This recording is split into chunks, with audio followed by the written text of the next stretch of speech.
How do you describe someone like Neil Bernard, who is a researcher, a CEO, a doctor, a psychiatrist, you probably didn't know that one, a professional musician, an activist, a best-selling author? Maybe you describe him as someone who never sleeps. You know, how does someone rack up so many accomplishments like this in just one lifetime? I mean, any one of these things would be a huge accomplishment. Oh, you're a doctor? Really? You're a psychiatrist? You're a best-selling author? In addition to all that, he is the founder of the Physicians Committee for Responsible Medicine. And there's so many things I could say about Dr. Bernard. He was just in the paper again Friday. I don't know, did any of you guys see that? The USDA has come out with a ruling that the dairy industry can no longer make a marketing claim that milk makes you thin or milk keeps you thin. Yeah. And the reason for that is Dr. Neil Bernard. Please give a hero's welcome to our next speaker, Dr. Neil Bernard. Thank you, Jeff. Thank you. Thank you, Jeff. Thank you. And thank you to Jeff and Sabrina for putting on a wonderful conference. Can we thank them? Thank you for all you do. Thanks for inviting me to come back. I want to talk about cheese. Can foods be addicting? There were some researchers at the University of Michigan, and they brought together 384 people, and they said to them, which foods give you problems? And what they meant was, which foods do you have trouble cutting down with? Which ones cause you to lose control? And just, even when you're full, you're still having more, and it just can't stop. Well, the number 5 food was ice cream. Number 4 was cookies. Number 3 was chips. Number 2 was chocolate. And number 1 was pizza. And I'm going to argue that it's not the olives. And it's not the crust. It's something about that gooey cheese melting all over it and piling higher. And is this not true? When you talk to people who go on a plant-based diet, they say, you know, this is really great, except I really, really miss cheese. What is it about this? What's going on here? But you might love cheese, but it doesn't love you back. And I'd like to talk about that in this hour. It's fattening, it's addicting, and it causes lots and lots and lots of health problems, and people have really given it a pass. They've overlooked it. So what causes weight problems? You talk to other people about this, or you read a news article, and they will say it's soda. It's sugar. And soda, these are not health foods. But I'm going to put a question mark as to whether that's the reason for the obesity epidemic that we have been seeing. Because if you look at sweetener consumption over time, it went up a bit over time. And as of 1999, it started falling because people started buying bottled water instead of sodas to a large degree. And if you look at cheese, where's that gone? Up and up and up and up. So which direction is obesity going? It's following the cheese. Well, what would that be? If you look at cheese consumption over time, in 1909, the Department of Agriculture started tracking what Americans eat. And in 1909, cheese was something Swiss people ate. We don't eat it in Peoria. The average American could not get through 4 pounds of cheese in a year. But what happened? In the 1960s and 70s and 80s, fast food chains came in. Pizza places came in. And so cheese became an ingredient in a lot of what people were eating from day to day. And by 2013, we were at 33 pounds of cheese every person every year. I'm not eating any. Somebody else is eating 60. So I'm going to argue that it's fattening for several reasons. Number 1, it's loaded with calories. And you probably know this already, but if you don't, this is my most important number. A gram of sugar, a gram is tiny. It's a 28th of an ounce. A gram of sugar has 4 calories. A gram of fat has 9 calories. Well, the leanest beef is about 29% fat. Chicken, not much better, about 23. Fish vary. Some are lower, some are higher.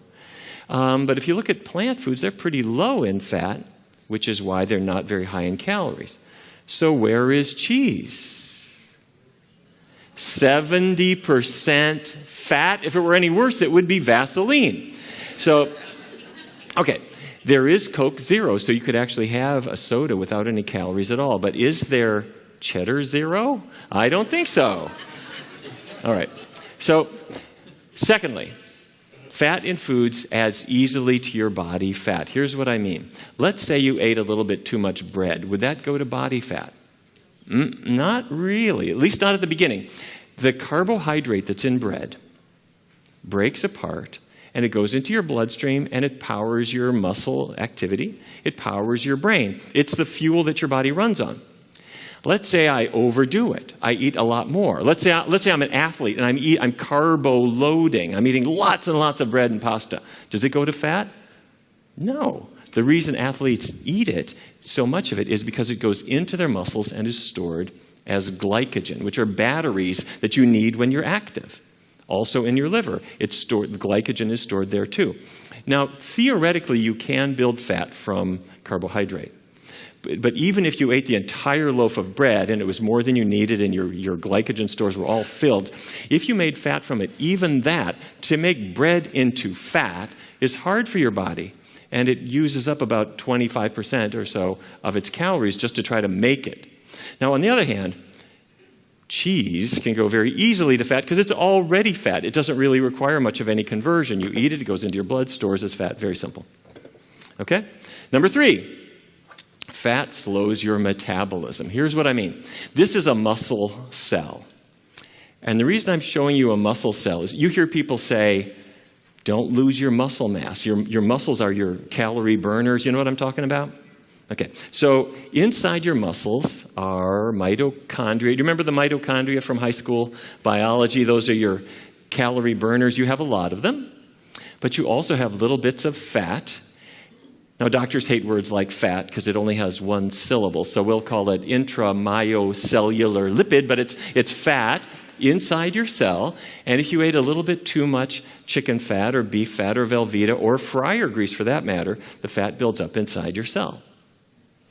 When that happens, the cell says, fantastic, this is great. I've got some fat that I can store up, and if we happen to have a famine sometime, I'm sitting pretty. I got a lot of stored calories. Now, if the mitochondria burn it all up, it's gone. So when fat comes into the cell, the body turns down the production of mitochondria to keep the fat. And your metabolism slows down to preserve this fat richness that just came in. And that's the opposite of what you want. You say, wait a minute, I just ate too much. Why are you storing it? You've got to get rid of it. The body was programmed a long time ago when there were such things as famines. So if you ate a big fatty thing, your body says, I'll keep that. And as the years go by, the metabolism you had when you were 12 is just no longer there because the mitochondria have been disturbed. So if I'm on a low-fat vegan diet, time goes in the opposite direction. Okay, number 4, cheese does not have fiber. Now, fiber is the most boring word in this lecture. I apologize. Fiber is big stuff, though. Fiber is plant roughage.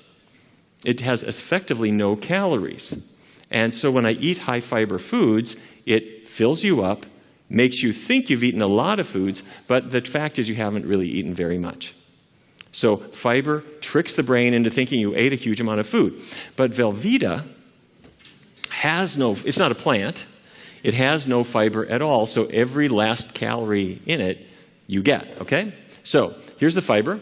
Baked beans have 5 grams, broccoli and other vegetables another 5 in a cup. An apple has about 4, oranges 3, bananas, brown rice, 4 grams. But cheese, none. Yogurt, none. Milk, none. Meat, none. Animal products don't have fiber, okay? Very simple. And fifth, a lot of people are not aware of this. Cheese has a lot of sodium. It's one of the highest salt foods that there are. And it adds water weight. And so you can build up a couple of pounds of this. Now, an orange has sodium. about 1 milligram in a typical orange, an apple about 2, a cup of brown rice, maybe 20 or so, a potato, 13 milligrams of sodium in a typical potato. Potato chips have the sodium added, and they're up at 330. 1 serving of cheddar is 350, and a serving of Edam is 500, and Velveeta weighs in at over 800 milligrams of sodium in just 1 single serving. Okay, so why is cheese fattening? It's high in calories. The fat adds to your body fat. It slows down your metabolism day by day. It doesn't have any fiber at all to control your appetite, and it adds a little extra. It has a lot of sodium, so you're carrying 2 or 3 extra pounds of water, just making your knuckles a little bit smoother and making you feel heavier and bloated. Okay. Now, you've heard about the Adventist Health Study. Researchers have studied Seventh-day Adventists for years, because church teachings say, don't smoke, don't drink, avoid caffeine, don't eat meat. And almost all Adventists are very good at the first 3. They're non-smoking, non-drinking, health-conscious people, but some eat meat and some do not. And that sets up a perfect natural experiment that researchers can take advantage of. So the Adventist Health Study 2 brought in not quite 61,000 people, and they were all over 30, and they split them into 5 groups based on the diets that they normally followed. And they looked at everyone's body mass index. Are you familiar with that, BMI? It's just your weight, based on, but adjusted for how tall you are. And so a healthy BMI is below 25. So the band on the left, the red band there, those are non-vegetarians, or basically meat eaters. And their BMI was not below 25, it was 28.8. And the next group were people called semi-vegetarians, meaning they ate meat but only once a week or less. A little bit slimmer. The third group, the pesco-vegetarians, pesco meaning... Okay, all right, fish. They're not eating any meat except for fish. They're a little bit slimmer. And then the lacto-ovo-vegetarians, a little bit slimmer too. And then that 5th group, I always have to tell my patients that a vegan is not a person from the planet Vegas. But they are not only a lot slimmer, but they're actually the only group smack in the middle of the healthy weight range. And so now let's compare the lacto-ovo-vegetarians and the vegans. I am going to argue that cheese is one of the biggest contributors to the extra weight that we see with the lacto-ovos. And that difference is roughly 15 pounds.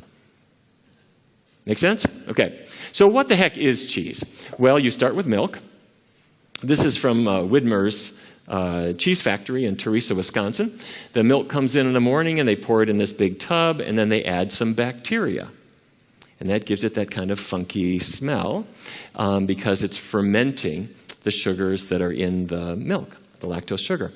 Then they add rennet. And you know about rennet. This is the enzyme that is in the 4th stomach of a newborn calf who is dead.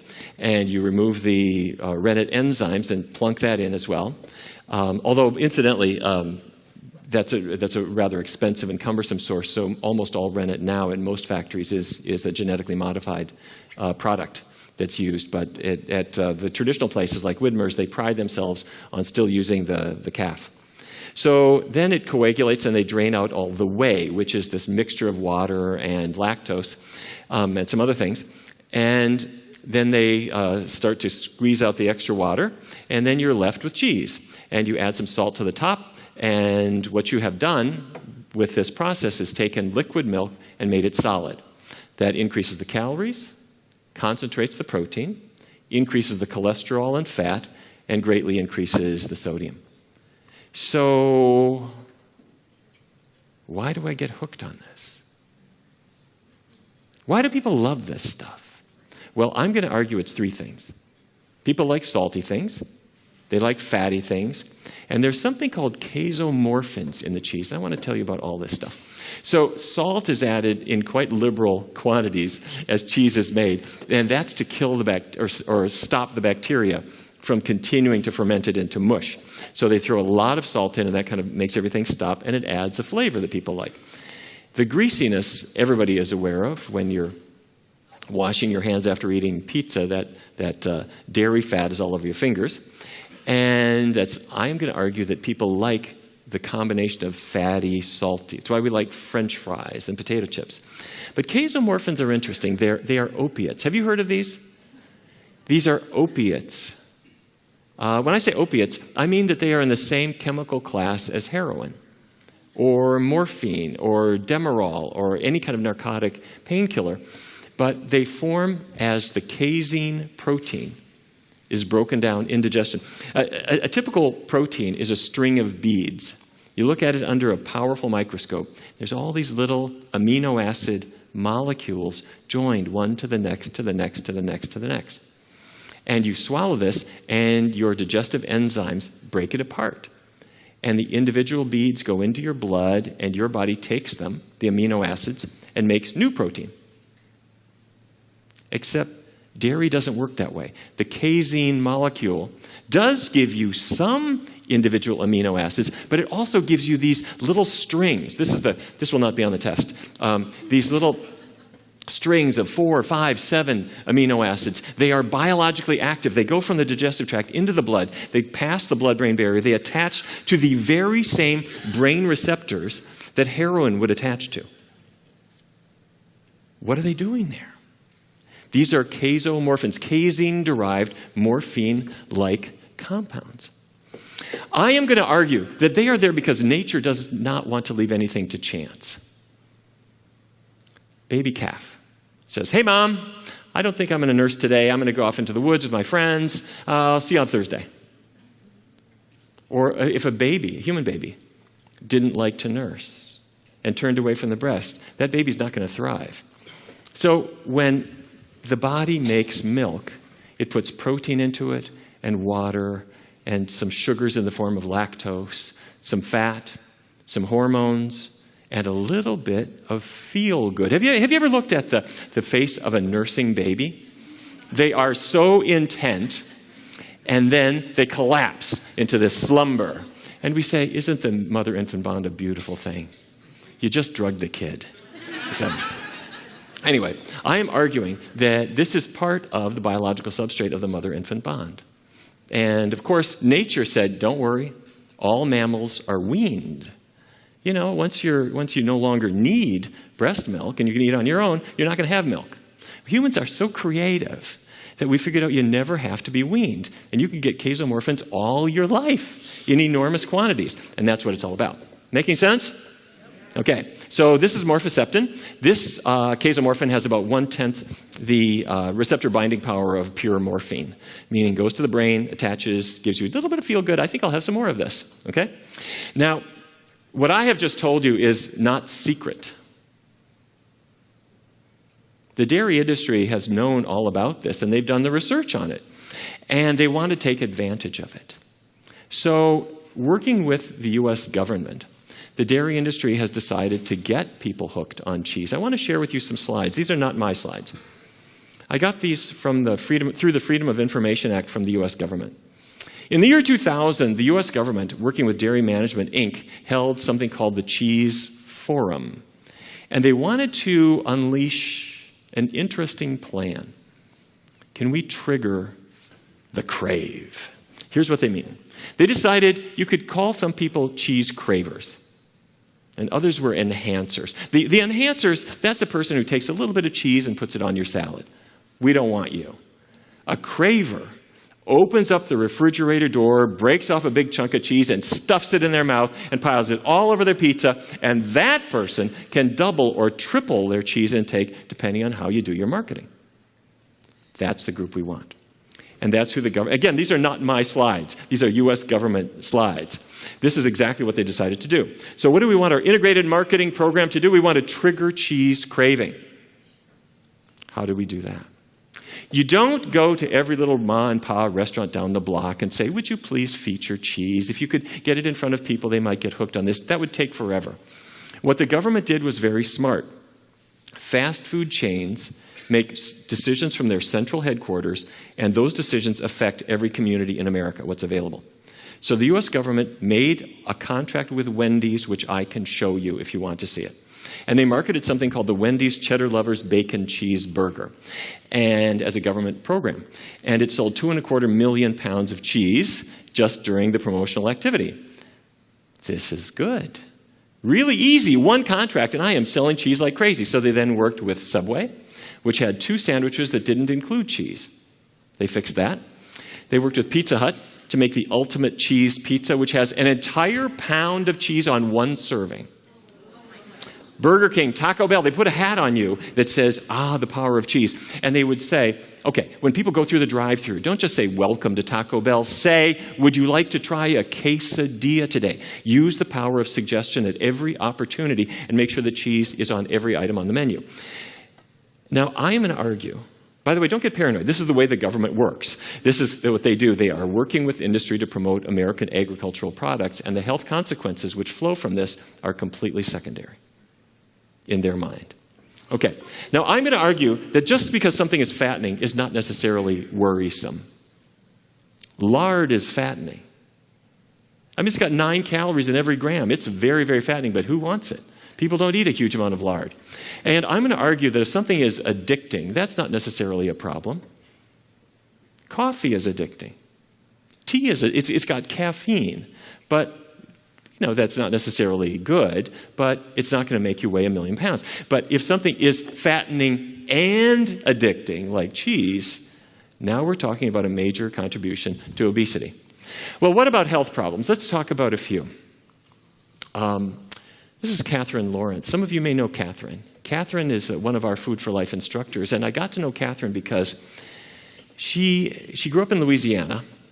She was an aerospace engineer working for the Air Force, and she went to Iraq, was one of the first people to go into Iraq because she designed military bases. And working over in Iraq, she was working very hard, eating the rations that they had available, and you don't gain weight that way. She came home after her tour of duty, and her friends all took her out to eat all the time, and she loved her Louisiana foods, especially cheese, Cheetos. In fact, one of her friends found out that she loves macaroni, those macaroni and cheese boxes that college students live off of. She had a special thing for them. So a friend of hers gave her an entire case. And for 48 days straight, she ate macaroni and cheese boxes. Well, Catherine said, there's something wrong with me. She started gaining weight. And she developed a condition called endometriosis. Is that a familiar word? Your stomach hurts. And it especially goes with your period, with your menstrual cycle. And what's happening is the cells from the lining of the uterus have sneaked out and are elsewhere in the abdomen. And they're swelling and contracting and swelling and contracting. And they cause terrible pain, and it can lead to infertility. And as it was getting worse and worse and worse, her doctor said, Catherine, I know you wanted to have kids. You're not going to have kids. I got one treatment for you. You need surgery. You need a hysterectomy. Well, hold that thought. A friend of hers said, dairy's got hormones in it. And why don't you try a plant-based diet? Here's the science of it. A cow does not give milk unless the cow has been pregnant. And like all mammals, they're pregnant, they give birth, and the milk comes out. Okay, so as the pregnancy proceeds, hormones are produced in the body of the cow. And you can measure them in the blood plasma. And it goes up, and these hormones end up in the milk. There they go. And most of the milk that anybody ever drinks, or that is on the shelves of any grocery store in America, most of it comes from pregnant cows. Because they're impregnated annually. They're kept pregnant. And they have a lot of estrogen in them that's a match for your estrogen. And does this affect you? Would this affect a woman? Well, I don't know. But researchers have looked into this, and what they found is interesting. Some Australian researchers in 2010 brought in a group of women who were postmenopausal, meaning shouldn't be having a lot of estrogen in your blood no matter what. And they put them into 4 groups depending on how much dairy they ate. And the group on the left was the people who were the dairy avoiders. And the other 3 bars are the people who have had dairy as a regular part of their life. And what seems to really make the difference is, do you have it or do you not have it? Once people are having a substantial amount, they tend to have a lot of estradiol in their blood. Men, don't go to sleep. Researchers at Rochester, New York, went into a fertility clinic, and they interviewed men and said, are you a low cheese eater, half a serving a day, no more than that? Or are you a big cheese eater, like a serving, 2.5 servings a day? And they looked at their sperm counts, and the people who tended to avoid cheese had better sperm counts. The people who were big cheese folks had pretty low sperm counts. Now, is that because there are female hormones from the milk because the cows are pregnant and so you're getting estradiol with every glass of milk? I don't know. But Catherine said, let me give this a try. She went totally vegan, and she went back to the doctor. The doctor did another laparoscopy, and he looked around in her abdomen, and he looked, and he looked, and he looked, and he stopped. And the procedure was over. The doctor walked out to the waiting room and said to her husband, this is a miracle. Her endometriosis is, for all intents and purposes, gone. And her husband said, well, you know, it's amazing. I didn't really think the diet would work, but she's felt better and better and better, and it's amazing. And the doctor said, no, there is no way that diet could do that. This is a miracle. Medical science works in wonderful ways. She lost weight. Her endometriosis disappeared. She's got 2 kids. And she's now one of our Food for Life instructors. She goes around sharing her story and letting other people know that it's worth seeing if asparagus can help. Okay, so there's Catherine today. This is Mark Ramirez from Detroit. Mark grew up in Texas, and he was recruited to the University of Michigan to play football. And if you weigh 300 pounds, that's a pretty good thing if your job is to tear a hole in the defensive line. However, after his athletic career ended, he was unable to shake the weight. And he laid into cheese and meat in a pretty big way. He gained a lot of weight. He developed diabetes. His blood pressure went up. And he had erectile dysfunction, which a lot of guys have. And as you know, or maybe you don't know, erectile dysfunction is not caused by performance anxiety. Erectile dysfunction is a sign of narrowing arteries. In the same way as narrowed arteries can affect the heart or the brain, they affect any part of a man's body. And all that Viagra does is take those arteries that have been narrowed by years of a bad diet and try to open them up a little bit more. That's all it does. And so anyway, these are the problems that Mark had. And he was on a lot of medications. And I want to walk you through where the diabetes comes from. Because this is the same cell I showed you earlier. But if you have diabetes, you have glucose, sugar, in your blood, which is trying to get into the cell to give energy to the cell. That's what glucose is for. And the problem in diabetes is instead of getting into the cell, the glucose is building up in the bloodstream, and you measure it. If it would get into the cell, everything would be fine. To get the glucose into the cell, you need insulin. Insulin is like a key. It's a hormone made in the pancreas and goes into the blood, and it arrives like these little keys to the surface of the cell and attaches to that red receptor. And once it does, just like a key in a lock, it causes these channels to open up. And there they go. There's the glucose coming into the cell. That's what's supposed to happen. And if you have diabetes, if you have type 2, you've got glucose, you've got insulin, you've got receptors, you've got everything. But you've also got intramyocellular lipid, fat building up inside the cell, and that causes the signaling not to work. It's like when I was a kid growing up in North Dakota, we had some of the neighbor kids would play a trick. You're not home, and they sneak up to your front door, and they put a tiny bit of chewing gum in your front door lock, and then they run and hide behind a bush. And you get home, and you take your key, and you put it in the... You put your key in the lock, and it doesn't work. And you look at the key and it's fine, but you're either condemned to walking in and out your window for the rest of your life or calling somebody to clean the key out. It's a practical joke. Anyway, you don't have gum inside your cells. What you have is fat. And typical diabetes treatments ignore that. They don't deal with that fact. But on a plant-based diet, When you get the fat out of your diet, the fat starts to diminish inside the cells. That causes the signaling to be able to work again. And if you can get that signaling working, the diabetes can improve, and in some cases go away. And that's what happened to Mark. Mark got better and better and better and better, and finally his doctor said, "Mark, I don't know what you're doing. Your blood sugar is too low to need any medication." And at some point, they erased the diabetes diagnosis. It's all gone. And he's stuck with it, and years have gone by, and he's slim, and he doesn't have diabetes or any of these health problems anymore. Okay, let's talk about asthma. This is Chad from Portsmouth, New Hampshire. He lived right on the water with his brother and his family. And Chad was a very active kid. He loved sports, but he could not get through a baseball game because asthma would kick in after the exercise or all the pollen that he was breathing in. And he had every kind of allergy. He was allergic to dust and all kinds of environmental things and animals. If he would go to a friend's house, he couldn't handle the dogs and the cats. And somebody, when he was about 18, said, "Hey, could it be dairy products? Why don't you get away from dairy and just see?" And he did. He tried it. And within about 3 months, not only was his asthma completely gone, but so were his allergies. And what's this about?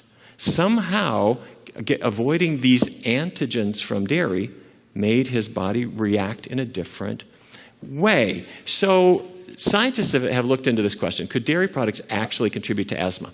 And if you go on Google and you type in asthma dairy, and the very first thing that comes up in your search is from the National Asthma Council of Australia, which has very helpfully gone straight in and answered this question for us.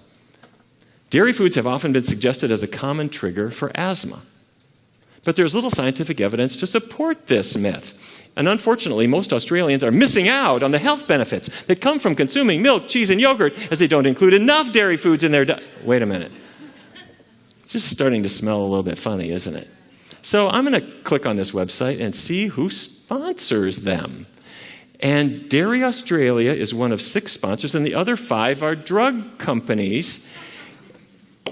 One makes money if you buy the cheese, and the others make money if you stay sick.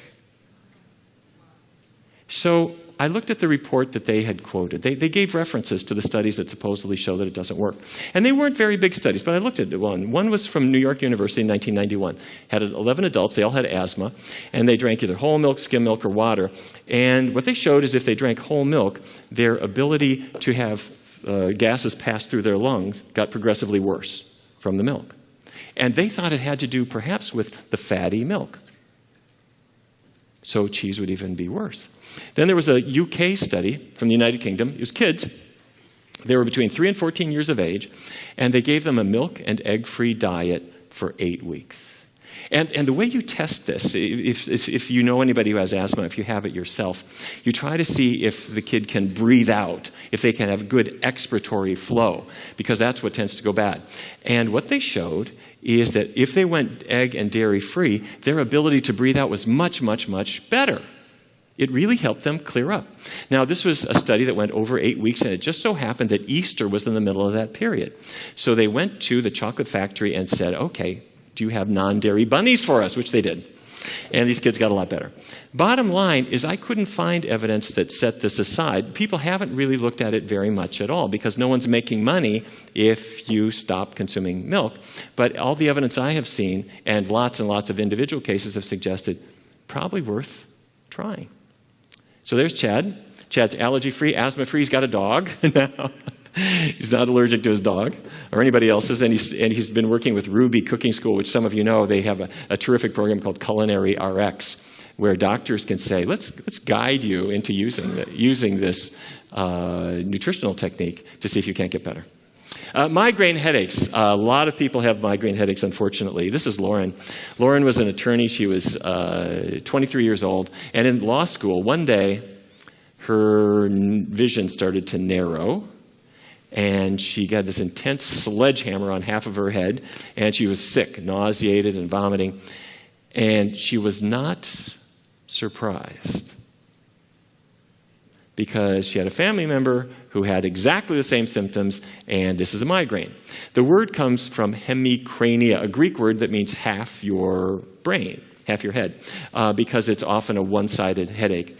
Very severe, long-lasting. If you move or if you're in too much light or too much sound, it just drives you crazy. And this can last overnight. It can last for a couple of days. And it interferes with everything you're trying to do. And everybody who has migraines has heard about these trigger foods. Aged cheeses, sausage, fermented foods. And what they are telling you, as every website on asthma will say, is that these foods have tyrosine, which converts to tyramine, and that tightens up your brain. True. However, we have seen a lot of people have migraines that are triggered by other things too. And it doesn't necessarily have to be that. And at the Hospital for Sick Children in London, back in 1983, they started exploring this. They brought in a group of kids, 88 kids, and they put them on an elimination diet, not just eliminating dairy, but other common allergens. And 78 of the kids were completely headache-free, and 4 had a partial improvement, so this is good. Now, in adults, I don't see quite that degree of success, but we do see it up to about 50%. And there are a number of triggers other than dairy that sometimes can be implicated. But I think dairy seems to be the most commonly reported one. And if you're dealing with migraines and can't function and are stuck on medications day after day, it's really, really, really worth it to get the dairy out of your diet and see how you do. So, Lauren's got no migraines anymore. All right, let's talk about rheumatoid arthritis. If you look into your joints, if you've got arthritis, the joints are inflamed. The synovial lining is looking ugly. It's inflamed. It's inflamed because it is being attacked by the immune system, which has been alerted by some protein that got into your body. That's how the immune system works. A virus comes in, the proteins on the virus trigger an immune response. This may not be a virus. It's some other kind of protein that got into you. And what proteins do people get? Well, dairy proteins are one of the ones that people are sensitive to. So researchers have looked into this, and starting with an individual case report back in 1985, there's one girl. She had terrible juvenile rheumatoid arthritis, and a doctor said, a thoughtful doctor said, get away from dairy, this could be it. Symptoms completely remitted. And then she went and visited Grandma, who would give her milk chocolate candy. And her symptoms came back. And she got off it, and the symptoms went away. And then a pediatrician said, this can't be true. You should have milk for calcium. Her symptoms came back. And they went back and forth and back and forth and back and forth, and the pattern became inescapable. So they published the findings in the Journal of the Royal Society of Medicine, saying, here's one case. Maybe other people have diet-induced arthritis. And so triggers have been identified, not in everybody, but somewhere between 20 and 60% of people in research studies. And in Oslo, Norway, researchers brought in a group of people and started them on a juice fast, and then a vegan diet, and then a lacto-vegetarian diet. But within the very first month, they found clear-cut symptomatic improvement and reduction in biomarkers as well. Less pain, less tenderness, less swelling. And then John McDougall in Santa Rosa used just a vegan low-fat diet and found that within a 4-week time frame, you saw improvements, particularly in people who are relatively new to having rheumatoid arthritis. Okay. Prostate cancer is one of the most common forms of cancer that we have, obviously. And for many, many years, researchers have said, this is something, that it goes with milk. That the countries that have the highest milk consumption, that's on the right-hand side, they've got the most prostate cancer. Well, at Harvard, the Physicians' Health Study said, in our group of 21,000 physicians, it's true. 2.5 servings of dairy products a day, every day, increases your risk of prostate cancer about 34%. They did another study called the Health Professionals Follow-Up Study. Same thing. The more milk, the more prostate cancer. In this case, 60%. So what we believe is happening is that the hormonal effects from the milk trigger either the initiation of cancer or more likely the aggressive growth of cancers that happen to form. So rather than having those cancer cells die, they grow and their spread is promoted. Now, this is Chicago. In the Chicago Health and Aging Project, researchers looked at what might be the scariest disease of all. They brought in hundreds of men and women and asked them what they ate, and then as the years went by, they looked to see who developed Alzheimer's disease. And the very first foods that they keyed in on were things I knew all about as a kid growing up in North Dakota. My mom had 5 kids, and we would come down to the kitchen. My mother took a fork, and she'd put the bacon out of the pan into these paper towels to cool down. And then when there was no more bacon in the pan, she would carefully lift that hot pan and pour the grease into a jar. Did your mom do that? She was going to save it. And she didn't put the jar in the refrigerator. She just put it on the shelf because when bacon grease cools down, what happens to it? It hardens, it solidifies. And that's a sign that it's loaded with saturated fat, bad fat, the fat that raises your cholesterol. And then, of course, the next day she would spoon it back into the frying pan to fry eggs in it. It's amazing any of her children lived to adulthood, but that's what we did. But the number one source is not bacon. The number one source is dairy products. And meat is number 2. And some people in Chicago eat relatively little saturated fat, around 13 grams a day. Some people eat a lot, 25 grams a day. And the researchers then said, okay, are these groups the same with regard to whether they get Alzheimer's disease? And here's the numbers. There's the people eating relatively little saturated fat, their Alzheimer's risk. There's the people eating a lot. They did it again, now looking at trans fats, the fats that are in snack foods. And what they showed is it's almost identical to heart disease. If you were eating the bad fat, you're at high risk. If you avoid it, you're at low risk. It's amazing. And what this shows us is those of us who have thought up until now that Alzheimer's is entirely genetic. Genes are in 2 categories. There are the dictator genes that give orders. You will have blue eyes. But the genes for Alzheimer's disease are more like committees. They make suggestions. You might get Alzheimer's disease, but it depends on your lifestyle. You might get diabetes. A lot of the disease genes are not dictators. It's not all or nothing. It depends in part on what you do, whether they express themselves. So cheese and other dairy products are by far the biggest source of saturated fat in the American diet. So even though people say get away from it, they don't go the next step and say don't eat the dairy products, which is giving it to you. Okay, I'd like to shift and talk about some of the things that are not related directly to health, but that are huge motivators for a lot of people. And if these are meaningful to you, I'd like to share with you some facts that you might not have thought about. When I go home to Fargo, which is where I grew up, I snap these pictures. There's beautiful cornfields as far as the eye can see.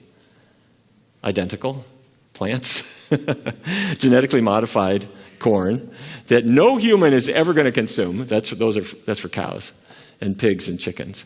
And you cannot raise 100. Americans eat 1 million animals every hour.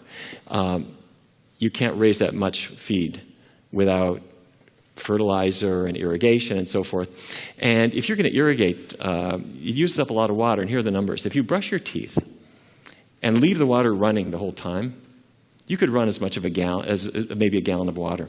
If you take a good, luxurious shower, maybe 20 gallons. You wash your car, 65 gallons. But just to produce 1 gallon of milk, the feed grain that has to go into that cow to lead to that gallon of milk, it requires irrigation of about 683 gallons. Okay? And that's just to grow 6 pounds of alfalfa. No human's going to eat that. That's all for cows. The fertilizer then that's been put on sort of trickles into the rivers and streams.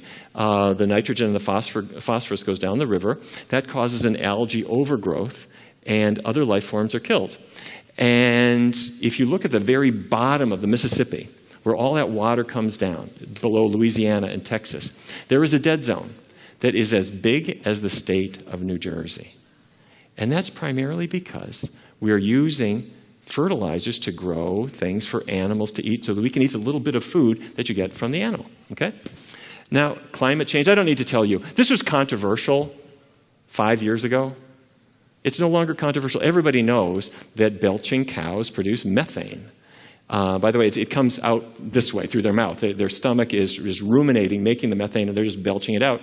And how much can they really make? Well, there are 100 million cows at any given time. And if you put all of them on the scale on this side and all the human beings in the United States on this side, the cows way outweigh us. And they're producing methane kind of nonstop, as well as other greenhouse chemicals. And cows produce one more thing, too. This is a dung beetle. And the reason I'm showing you a dung beetle is the dung beetle has found creative things to do with dung. This is the Secretary of Agriculture. And if you go to a typical dairy, a cow produces in a day maybe 8 gallons of milk. And I'm going to use, not dung, but I'm going to use chocolate milk just as an example. They produce about 15 gallons of manure. In other words, for every gallon of milk, they produce 2 gallons of manure. Where am I going to put that? Well, for the man who has everything, you can get a manure digester. And you will see these at every dairy, and you can also subscribe to Manure Manager magazine. Have you seen this? It's great, and they also have the Manure Expo. This one was in Chambersburg, Pennsylvania, but there's a whole world out there of people trying to figure out how to deal with manure and how to get rid of it and how to make money off of it. Ethical issues. There aren't any ethical issues with regard to dairy because they don't kill the cows, right? The cows give you milk. Well, if you go online, you can get from the United Nations Food and Agriculture Organization your guide to small-scale dairy farming. So how you can do this at home. And these are not my slides. These are UN slides with these very graphic illustrations. How we are going to get milk. You have to first get semen, and they use what they call an artificial, I'm not making this up. This is not a Trump speech. You take an artificial vagina is what they call it, and you extract semen from this bull, and then you take your left hand and put it into the cow's rectum. Every glass of milk you ever drank, or anyone ever drank, came from this process. You take your left arm, stick it into the cow's rectum. Through the rectal wall, you can feel the uterus. Then you take your right hand and pick up this knitting needle device that has the semen loaded into it, put it in through the cervix, and shoot it, and then that will impregnate the cow at a moment that you then record in spray paint on the side of the cow. And 9 months later, she is going to, this is what it looks like, and 9 months later, she will give birth. However, if that calf is allowed to stick around with mom, that is going to defeat my industry because the calf is going to drink the milk and I can't sell it. So that calf goes into a wheelbarrow. And if he is a male, he's going to become veal very fast. If she is a female, I can use her. But I can't have her drink milk. I will give her a milk substitute, and she will stay in this hutch until she is ready to be big and graze a little bit, and then she will be impregnated too. They're chained by the neck, so they can't say anything about whether they're impregnated or not, and they're impregnated every single year, and they produce milk until about 4 years of age, at which point they're really just kind of past their prime, and if I kill you and replace you with a younger cow, I get more milk per unit feed. So although the lifespan of a cow is much longer than that, they're killed by about age 4. This was from the Newburyport, Massachusetts newspaper. Strange noises coming from the high road near Sunshine Dairy Farm Monday night and into yesterday morning prompted local police to alert residents that there's nothing spooky or scary going on. According to Newbury Police Sergeant Patty Fisher, the noises are coming from mother cows who are lamenting the separation from their calves. It happens every year at this time. And if you go to a dairy, you will see the cow who was impregnated 9 months earlier is giving birth, and she's licking her calf, and the calf is cozying up to mom, and the farmer says, no, no, no, no, no, and takes the calf away and puts him in a wheelbarrow, and the mother follows and tries to stop, and they have this fight, and then the farmer always wins, and the cows cry out every night after night after night after night. And people in the dairy industry all are aware of this, and they call it a reflex. But there is no greater bond in any species than the bond between a mother and the baby. Because if they were not bonded and didn't do everything that they could to nurture that baby, the species wouldn't survive. And the dairy industry requires that to be broken, because otherwise you can't sell this product that you inseminated that cow to produce. This is your product, not theirs. The females are then dehorned. The horns are cut off because they could hurt you. It's a process called dehorning or disbudding. If you get it early enough, they don't use anesthesia. So of course they killed them. This was May 2015. They sent about 200,000 cows to slaughter at that point. It's just all economics. Okay, am I cheering you up? Are there things that I can eat instead? Of course. It's so easy. I don't have to have that cheese, that pizza. They'll say that pizza. And of course, the miracle, you use nutritional yeast. People eat it because it's got protein or whatever, but it happens to have this cheesy flavor that works great on a pizza or lasagna or whatever. And there are so many things that you can use to top a pizza. And there are a million ways to top a salad. It doesn't have to be cheese. And there are so many ways to make your lasagnas, all kinds of things. So instead of grilled cheese, hummus sandwiches. In Fargo, we never heard of hummus. But I'm kind of glad somebody showed me about it because it's a very handy thing. So there are so many ways that we can replace this product and feel better about it. I've written a book on this called The Cheese Trap because I was so taken by the fact that nobody knows any of this stuff. And they're kind of hooked on this product. And I am going to suggest that if we broke away from just this, that we would go a long way toward conquering a lot of the health problems that have been bothering us a little bit. The foods that we want to focus on are the fruits and grains and legumes and vegetables. And if we really focus on those, I do think that we can change things. Now, you're going to say to me, wait. You're a dreamer. People love this stuff. And they are hooked on it, as you said. Who's going to ever stop? And there's a huge industry that is out there to fight you because if you say there's a better option or vegan cheese, that's not going to work. They've got political clout and they've got the government on their side. Here's why we are winning. A generation ago, I was sitting in my hospital, the George Washington University Hospital, and we were debating the question, could we ban smoking in the hospital? Patients love to smoke. Our patients could smoke in bed as long as oxygen wasn't flowing. We sold cigarettes in the gift shop, and I bought them. I bought Merit menthols. I would light up on the way down to the doctor's lounge. My chief of surgery was with me. He bought Marlboros. And we would smoke in the hallway. And we weren't stupid. We knew that cigarettes caused cancer, but we also knew that we had time. It takes time. If I quit, eventually I'll be okay. So at some point we thought, wait a minute, time is up. We got to quit. In fact, we got to be good role models. Let's ban smoking from the hospital. But it was very controversial. There are big industries. There's a lot of people who want this stuff. Can we do it? We made the decision, and within 2 weeks we knew we were right. And every hospital did the same thing. And every restaurant, in every government building, in every other building, in every airline, they all made the same decision, and everybody knew that they were right. And this enormous political force, the tobacco industry, started to diversify. And they started to have other products because they can see the writing on. These are not stupid people, and they are not intentionally unethical people, at least not at the beginning. They got into growing tobacco because nobody knew when the tobacco industry first started that it caused lung cancer. But the industry is changing, and there's not a person on the planet who doesn't know. And in fact, it can be a cold February morning in Washington, D.C., and somebody in his shirt sleeves is finishing up the last puff on his cigarette outside before he's allowed into his non-smoking building. Well, that's where we are now with food. We know we got a problem. We know that if we could change our diet in various ways, we get a benefit. And we know that when we look at our kids, they're the most unhealthy generation we have ever had. But I don't know. Food's so good. There's big industries. You can't really fight them. Well, wait a minute. Time is up.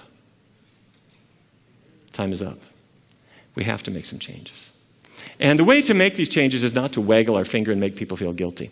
The way to change it is to inform people and get the information into people's hands, which is why I love what is happening here at VegSource, is we're getting information and exchanging it, and what works for you and what recipes are the ones that people like the best.